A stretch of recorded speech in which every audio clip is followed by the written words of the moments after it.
একটি নম্বরে একাধিক ভোটার কার্ড তৈরি এবং ভোটার তালিকায় ভুয়ো ব্যক্তির উপস্থিতি নিয়ে রাজনৈতিক বিতর্ক চরমে উঠেছে।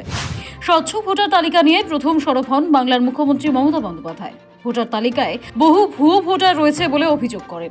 অভিযোগ ছিল অন্য রাজ্যের ভোটারদের নাম বাংলার তালিকায় ঢোকানো হয়েছে।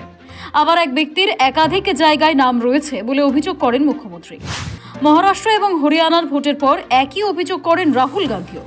তার অভিযোগ ছিল এই দুই রাজ্যের ভোটের আগেই আচমকাই বিভিন্ন এলাকায় ভোটারের সংখ্যা বৃদ্ধি হয়, যা কখনোই সম্ভব নয়। মমতা বন্দ্যোপাধ্যায়ের অভিযোগের পর নিজ নিজ এলাকায় ভুয়ো ভোটার চিহ্নিত করতে নামেন দলের নেতাকর্মীরা। বহু ভুয়ো ভোটারের সন্ধানও মেলে। দলের তরফে সংসদীয় প্রতিনিধি দল কমিশনে গিয়ে অভিযোগও জানিয়ে আসে। এরপরেই নড়েচড়ে বসে কমিশন। সমস্যার প্রতিকারে একযোগে 3টি পদক্ষেপ করার কথা জানালো কমিশন।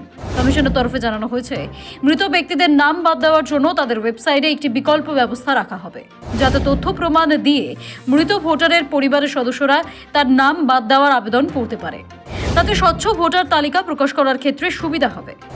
দ্বিতীয়ত, কমিশনের তরফে ভোটারদের যে স্লিপ দেওয়া হয় তাতে বুথের নাম ও নম্বর এবং সিরিয়াল নাম্বার এমনভাবে লেখা থাকবে যাতে ভোট দিতে যাওয়ার সময় ভোটারদের যেন কোনো অসুবিধা না হয়। সম্প্রতি বাংলা ও বিহারে বুথ স্তরের অফিসারদের প্রশিক্ষণ দিয়েছে কমিশন। সেখানে তাদের কর্তব্য নির্দিষ্ট করে দেওয়া হয়েছে। এবার কমিশনের তরফে তাদের পরিচয়পত্র প্রদান করা হবে, যাতে কে কোন বুথের দায়িত্ব পালন করবে তার উল্লেখ থাকবে। অনেক জায়গাতেই চুক্তিভিত্তিক কর্মীদের বিএলও হিসেবে নিয়োগের অভিযোগ ওঠে। প্রতি ভোটের আগে বিরোধীরাও এ নিয়ে সরব হন। অনেকেরই অনুমান একমাত্র সরকারি কর্মীরাই যাতে এই দায়িত্ব সামলাতে পারেন তা নিশ্চিত করতেই এই পদক্ষেপ। ব্যুরো রিপোর্ট, সময়, কলকাতা।